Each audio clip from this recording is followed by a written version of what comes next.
Hello, this is Riha, and this is Journeys Through Fiction, a channel dedicated to all things anime, manga, video games, etc., and how I will document my journeys through them. Basically, making analysis of different franchises while I watch them or read them or play them. And today I will talk about Vagabond, my impressions so far, but this won't really be a review, it will be more like a sort of analysis of the themes seen in each arc. So without any further ado, let's start.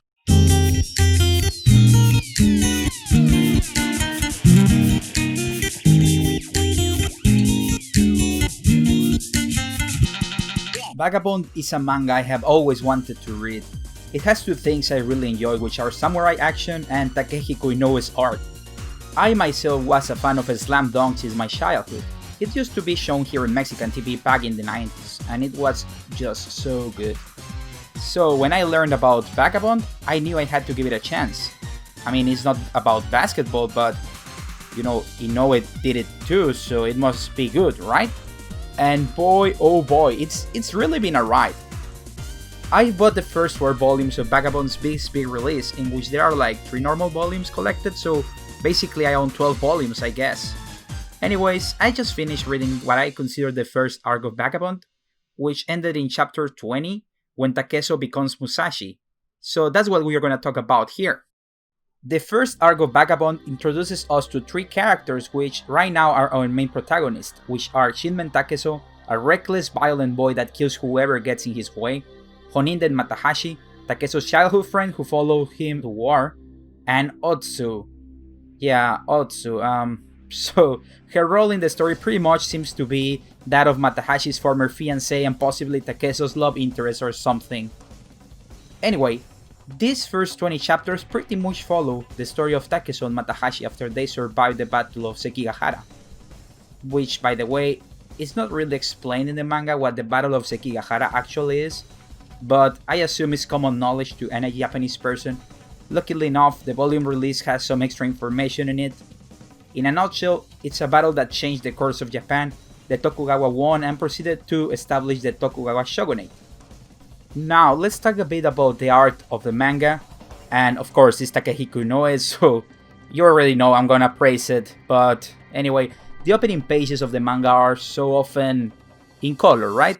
And damn it, it is impressive how Inoue is just such an excellent artist. The crudeness of war, the blood, everything is there, and the horses passing by Takeso, who I think was pretending to be dead at first. It's all amazing artwork, so I will just stop talking about Inoue's artwork because, let's face it, if I don't stop right now, this video will just be me praising Inoue's artwork time and time again. But don't worry, there are certain panels in this manga that just amaze me so much, I will make a special place in this video for them. But anyways, moving on with the story, we are presented with Takeso and Matahashi, both of them survivors of the bloody Battle of Sekigahara. Now, let's talk a bit about these characters' motivations for joining the battle. Later, it is explained or heavily hinted that Takeso pretty much is a bastard or he doesn't have a family. He literally has no one, and Matahashi and Otsu were his only friends. So I can definitely see how an honorable death or the thrill of war of following the Bushido would appeal for someone like Takeso, someone who has nothing to lose. But then we have Matahashi. He's basically the heir of the Matahashi clan, which of course they are not rich or anything, but Matahashi actually had something to look forward to. He even had a fiancé and he left for the battle, which at this point in the story seems like it was their own decision to take part in this battle. Like it wasn't compulsory for them to join the battle, unless I'm wrong. But Matahashi's motivation seemed to be him wanting honor and respect. I guess it's the same for Takeso, to make a name for themselves. And I just want to point out that this is something I have a lot of trouble understanding. I don't really get the point of Bushido. I like the aspect of striving to improve yourself. I just don't really enjoy the whole you might get killed in the process of improving yourself and earning honor and all that. And also, as I said, I understand Takeso's point of view, he has nothing to lose.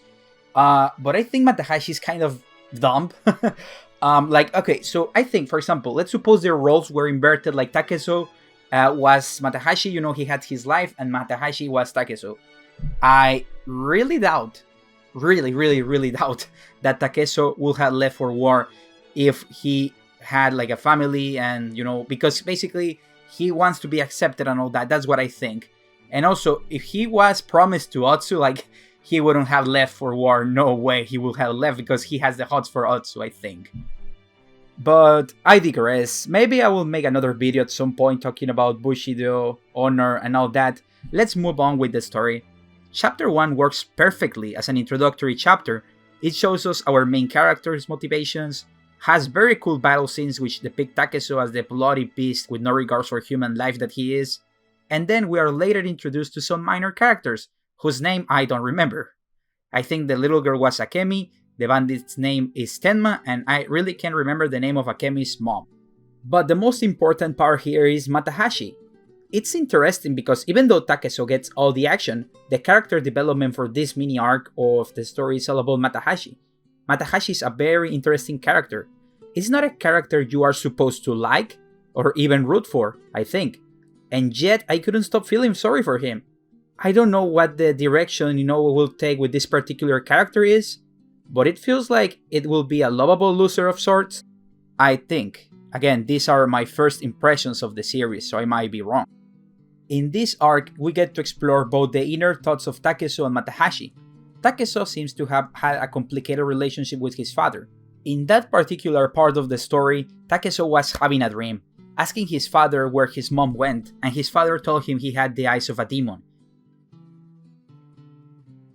In the next panel, we see Oko making advances on Takezo and then stopping her. And this, if I remember correctly, Takezo is 17. I assume he's a virgin. I don't think that would have been the reaction of a 17-year-old who had just survived a mortal battle. But then again, maybe Takezo has some trust issues of sort, or even something worse. Maybe his father did something bad to him. We don't know yet. I think this might be the case because Inoue put a glance of Takezo's conflicting past with his father, just to then proceed to show us Oko trying to get it on with Takezo, and he getting very agitated. Anyway, Takezo proceeds to kill the first bad guy of the arc, and Matahashi actually does something. He kills 4 people, and he's very proud of it. Like, it's weird how proud he is of that. And again, I just feel a great disconnect with this. I know there were other times, and maybe the Seigis of the times was just different, honor and all that. But they are surprisingly happy every time they kill a person. I know it was in self-defense, but still, they almost seem eager for a battle to put their skills to test. Apparently now they will be hunted by Tenma's younger brother, Tsukigase Kohei, so they must leave. The next couple of chapters reinforce Matahashi's character. I was wrong. He is not a lovable loser, he's just a loser. First of all, he pretends to be Takezo to get it on with Oko, even when he had a fiancé already. Which again, let's play devil's advocate here, Matahashi just like Takezo had fought in a battle where tons of people had died. I assume he was also a virgin, so his thirst was real. I kind of can see his point of view. He could have died that night for all we know, with Tsukigase Kohei coming for them to avenge his brother and all that. That's totally understandable, even kind of relatable. He might have been thinking he was not coming back to his home anymore. Even then, it is kind of low to cheat on your fiancé no matter how you put it, and I can only guess it would have been even worse in those times. After all, they were always talking about honor and stuff, and cheating is pretty not honorable at all. But the worst part of it is that Matahashi actually tells Oko he is Takezo, and he immediately feels regret. It's like he makes bad decision after bad decision, and it gets worse because the following chapter he doesn't help Takezo in battle, succumbing to Oko's charms. He's just a very, very bad friend. Takezo returns to Miyamoto village in order to tell Matahashi's mother he is alive but had left with Oko, and this is where one of the coolest battles so far happens. The ambush scene where Takezo pretty much kills every villager trying to kill him is extremely cool. And to prove it, here's my reaction to it. So, wait a second, is Takezo actually gonna fight them like this? I don't even know if I can show you this, but he's like, I'm gonna put my finger here, but he's wearing no clothes, he's naked, like how's he supposed to do that? Wow, look at this. So, at this point it does look like he's gonna beat them all by himself naked. He's running, I don't know, there is something funny about this. I'm warning you, I'll kill you. What? Look at this. So I like how Takehiko Inoue conveniently censors, Takeso's parts. So yeah, that was me reacting to Vagabond. I did a stream earlier today, and none of you 150 subscribers checked it out, so that kinda sucks. But anyway, if you want to watch my reactions, you can just subscribe, and yeah, I will be reacting to Vagabond, I think, whenever I have the time. But yeah, I don't think I need to say that I really enjoyed that battle. Like, imagine not even being able to take a shower because you might get attacked. That's the sort of thing Takeso probably had to deal with. But you still have to feel bad for all those soldiers and villagers. They were doing their jobs and Takeso just killed them without any remorse. In the words of a villager, Takeso felt no appreciation for human life. And here I will point out this again. I don't particularly enjoy all the killing. I'm probably just too used to shonen or something like that, but I definitely expected Takeso's character to be a bit different. It almost feels like he feels stronger when killing a new enemy.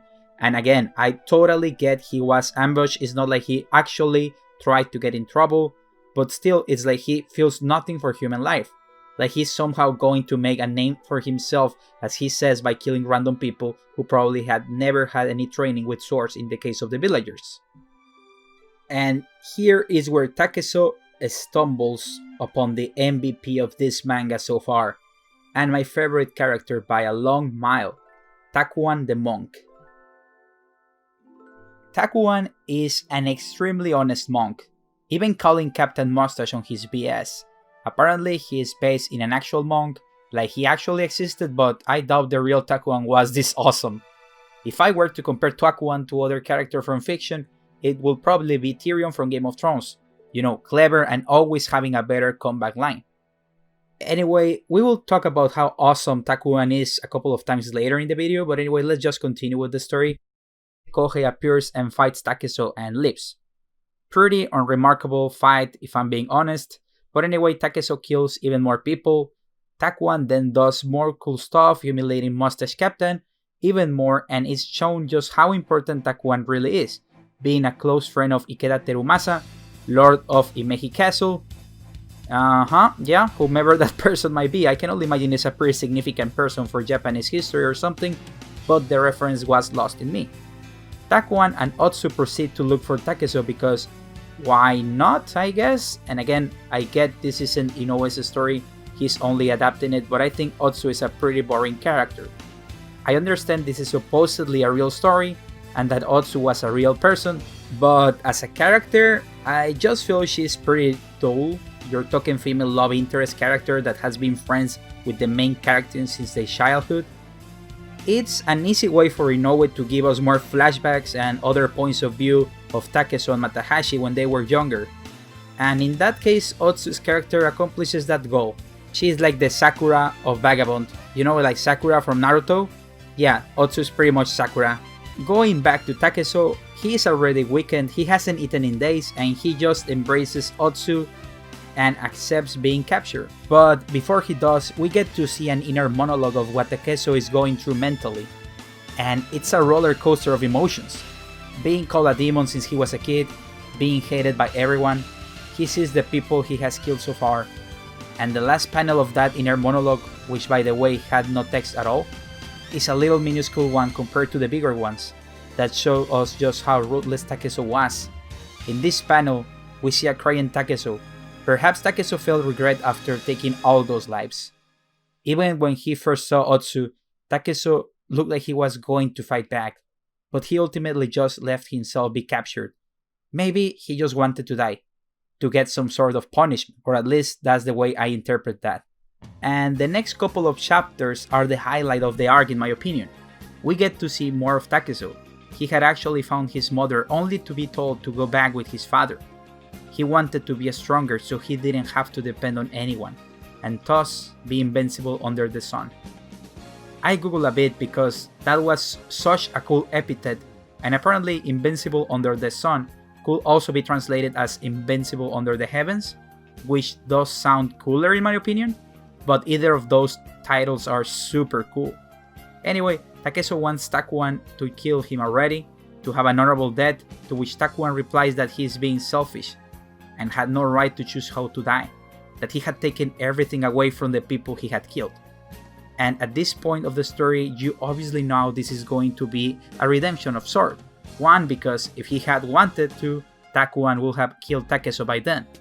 And second, because this story is like 40 volumes long, I think, and this is volume 2, so of course Takeso is going to survive, right?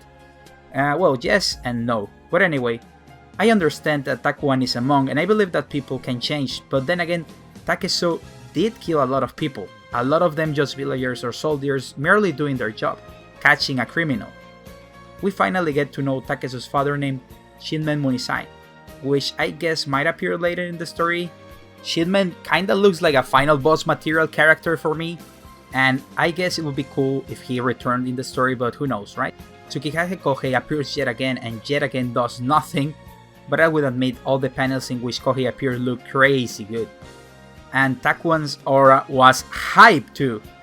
Takuan really is one of those characters that everybody loves, at least that's what I think. Like, I don't think there are any Takuan haters out there. Wow, what the heck is this? Is this like a... Oh my man, Takuan is here. So, let's see. Like, this looks super cool. Let's see. Wow. He cut me down with his mind. Who the hell was that? A monk. Wow. Takuan, MVP of the story so far. I can understand pretty much every other character so far might not be well liked by all the fans. Otso is pretty bland, Matahashi is a dislikable loser, and Takeso, although being the main character, is not really a main character you should feel good about. He almost reminds me of Alex DeLarge from A Clockwork Orange, a violent character that later gets his redemption of sorts, but you never really cheer for. You are supposed to think, he totally deserved punishment. But with Takuan, what's not to love? Really, so far the character is great. He's got the monk look, the tenacity, the honesty, the one-liners, the two-liners, and even the three-liners. Yeah, I'm a Takuan fan. Sue me if you want. So, we are in the final chapter of the arc, and he delivers one of the most profound lines to a shattered Takeso, who is asking himself whether he should deserve to live after taking all those lives. Takuan responds with a simple line. There is no light for those that don't know the darkness. I think this line perfectly encaptures Takeso's character. He had known complete darkness, so it was time for enlightenment. And thus, Shinmen Takesu died and Miyamoto Musashi was born.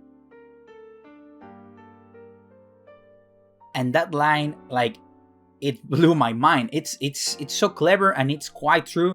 Like, I have thought of that myself. Like, I didn't make that line, which is great. It's a great line. But I sometimes think, like, how horrible the world can be, even for someone like me that lives in Mexico, which Mexico, I don't know if you know, it's not the most peaceful country ever. I live fairly well. I have internet access. I don't have any health problems. I have a great life. If I'm being honest, like, I don't have a lot of problems. And yet a lot of people only complain about what they can't change, So yeah, even people that live in first world countries and, like, they complain about stuff that is kind of dumb to complain about. And that makes me think, like, do they know of the atrocities committed in other parts of the world? Like, I don't know, something that for some reason, like that line Takuan did, like what he said, that just got me, it got me. It's a powerful line. So, let's finish this. I have very mixed feelings about all this, mostly about Takeso, or, well, better put, mostly about Musashi. Takeso had, after all, taken all those lives. He had killed, like, I don't know how many people, but he had killed, like, a lot of people, and he was proud of it, And I'm not the biggest fan of people basically, like, getting away with murder. Like, I don't see any justice at all. I mean, he hung up of a tree for, like, I don't know, like, a couple of days, and that's that. Like, I don't see the justice in that. So, yeah, I guess Takeso, well, Musashi is going to continue living. And that's it, right? Like, that's that. Perhaps he probably is going to have regrets at some point about killing all those people. I hope so, at least. But yeah, that's not gonna bring all of his victims back to life. And I understand Takuan made a point out of that, you know. It's like he told him like, you are being greedy, you're being stubborn, you don't deserve to die an honorable death. You killed a lot of people without giving them any second chances or whatever. But yeah, I don't know. It's just this is what makes, you know, Vagabond like an interesting read. Like as I said, I'm used to shonen. Like all of this manga here, they are not manga really, but my background is all about shonen manga from Weekly Shonen Jump. Is as shonen as you can get, right? But yeah, like don't get me wrong, I really enjoyed Vagabond. Like it's great. The first 2 volumes, I think I read the first 2 volumes. Like there's a big chunk of it ready to be read yet. I just don't really feel too great about this development. As for Musashi, well, he's supposedly going to become like the greatest swordsman ever, or at least the best swordsman in Japan, something like that, right? So I'm really looking forward to that. Like it's gonna be interesting, that's for sure.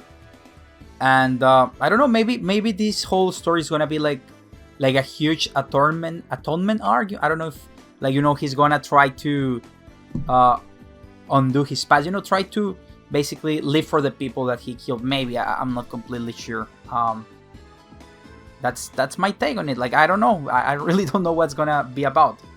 But yeah, that's it was a nice read. Yeah, incredible, very good read.